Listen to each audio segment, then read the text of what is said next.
Dr. Rebecca Hoyt is the principal of Hambrick Middle School in Aldine ISD in Houston, Texas. She's been implementing ARC for teachers at her school for the past 4 years. I'd like for her to share a little bit with you in regard to the way in which she's implemented ARC and also the impact it has had upon the social, emotional climate at her school. Hi, I'm Dr. Rebecca Hoyt, principal at Hambrick Middle School in Aldine ISD. Been principal at Hambrick for 6 years now, 16 years as an administrator in Aldine, 20 years total. We began ARC 5 years ago after I heard a presentation that Glenn made to our staff. It was kind of eye-opening for me as a principal. I know as principals we do a really good job of bringing in professional development for our staff regarding curriculum, content, instructional strategies. But after hearing his presentation, I just really did some self-reflection and admitted to myself that I haven't done a good job of bringing in professional development in terms of relationships and how to build relationships.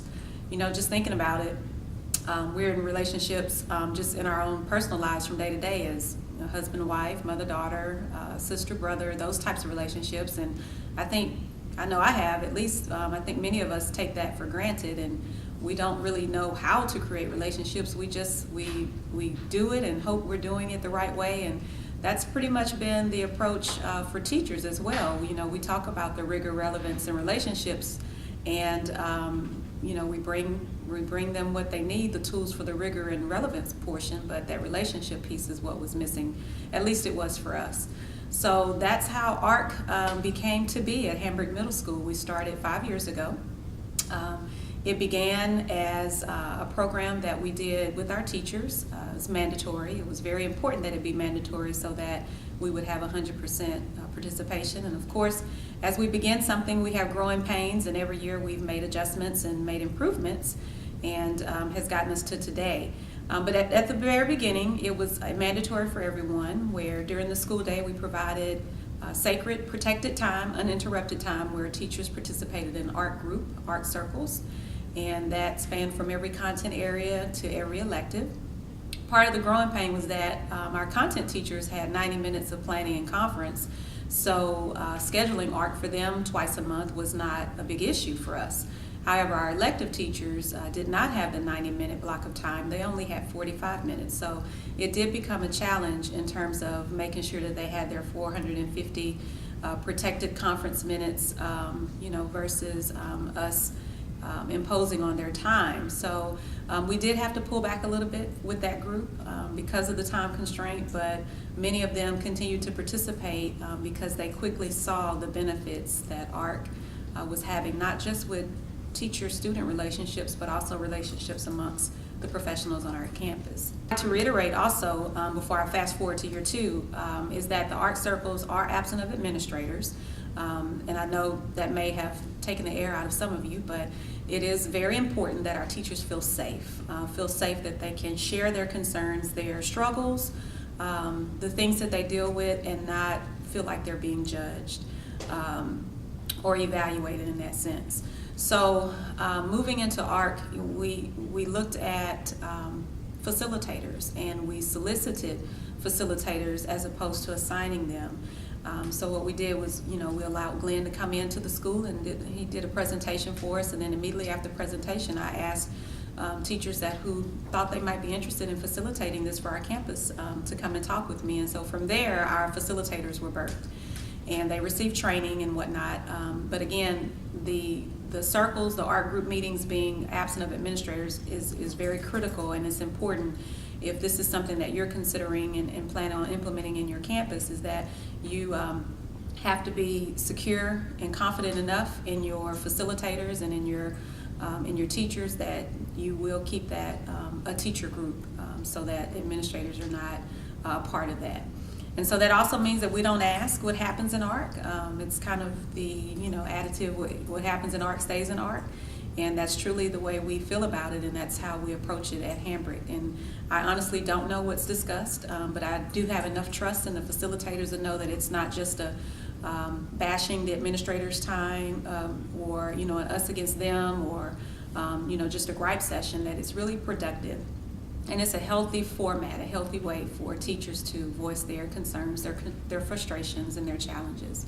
So here we move into year 2, and what we did to address that elective group of people that didn't have that 90-minute period of time in their school day to participate in ARC, we added a morning group, a 7 a.m. group. Our campus starts relatively late in the morning, and we get out 4:15 in the evening, so it's better for us to offer groups in the morning versus in the afternoon, especially when we're talking about electives like our coaches and band, drama instructors, because they practice after school. So we added that 7 o'clock a.m. morning group, and it went really well. In fact, a few of our content area teachers decided to join that group so that they would have additional planning time during the day, but it was open to anyone that wanted to join that group. Every year, we're going into the 3rd year now, every year we ask for feedback at the end of the ARC year, ARC circles, and from there we got feedback asking if we would consider excluding department leaders, department heads, and specialists, because some teachers felt that they were just an extension of the administration. So it was we were a little nervous about that, but we did. Again, if the teachers are asking, then we want to try to support them as much as we can. And because we know ARC was making a difference, we went ahead and we did that. So we removed the department chairs and skill specialists from the ARC circles, and it went very, very well. From that, we actually got probably 3 or 4 more facilitators to emerge. And to be honest, people that I didn't expect, people that have not really expressed interest in becoming leaders on campus, but they feel so passionately about ARC and the benefit that it's having in creating relationships amongst teachers and students and amongst the staff themselves. They have emerged as facilitators as well, so our facilitator group is growing. So we went into this year with our ARC groups and circles, absent of the department leads, and we only got 1 negative response with our end of the year surveys. And believe it or not, that person that provided that negative comment was negative in many other facets as well, but he no longer is a teacher at Hambrick. And it's just like kids in a classroom. Kids will do whatever they can to please their teacher, especially if they feel their teacher loves them and cares about them, and they're going to help maintain order in that classroom. They're not going to allow students to disrupt, misbehave, or do anything that they feel would hurt their teacher, especially if they care about them.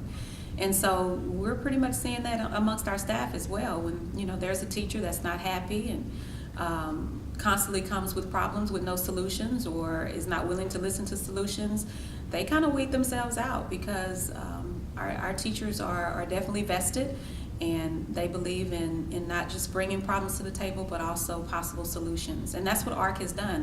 That's given them that platform to problem solve and to support one another. So this year, from a suggestion from one of our facilitators, we will have a special ARC group for our department leaders. So instead of just excluding them from ARC altogether, we're creating an ARC group just for them that would be comprised of our department chairs and our specialists in our building. They have different challenges, different frustrations, whereas our teacher group may have more frustrations with their students. Our leaders group may have more frustrations with the teachers that they work with. So recognizing the fact that we all need support, we're taking ARC to the next level this coming school year and providing a special ARC group just for them. So of course, with any program, we have to look at the data. What does the data say? Does the data support what we're doing, and does it justify us, spending the money for the program and whatnot? And so it's kind of hard to isolate one thing or another, because we do so many different things on our campus, as I'm sure you all do. But in looking at ARC, 5 years ago, when we looked at ARC, and compared to this past school year, we had a significant decline in the number of fights that we had on our campus. We had 14 fights 5 years ago, and just this past year we only had 4 fights. That was over a 70% decrease in the number of fights, and it's largely because of the fact that students trust the teachers, and they talk to them and they tell them about things that's going on, so we're able to diffuse a lot of things before they even happen. We're able to intervene and talk with the students. And can I say 100% that ARC is solely responsible for the decrease in the number of fights that we have? No, I can't, but I can absolutely say that our kids trust their teachers a lot more. They've built relationships with teachers, and they talk and they share, and they seek out help more so now than they have in the past. Also, just looking from year to year, from 13-14 to 14-15, we experienced growth in our enrollment. We were around 950, 960, but this last school year we were 1,065, and we're just the 7th and 8th grade campus. And I didn't mention this before, but we are 92% economically disadvantaged, so we have a really challenging group of students, and we are a majority minority campus where over 65% are LEP. So we looked at our discipline data from 13-14 to 14-15 and saw that we had a 6% decrease in conjunction with the increase in enrollment.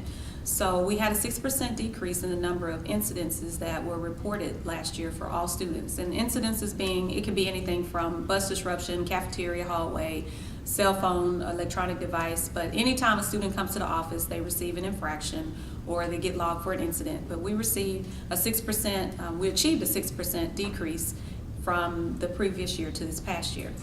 And so we dug down, just a little bit further in the data, and we looked at our behavior incidences, and we experienced again a decline, a 6% decline in our behavior incidences as well.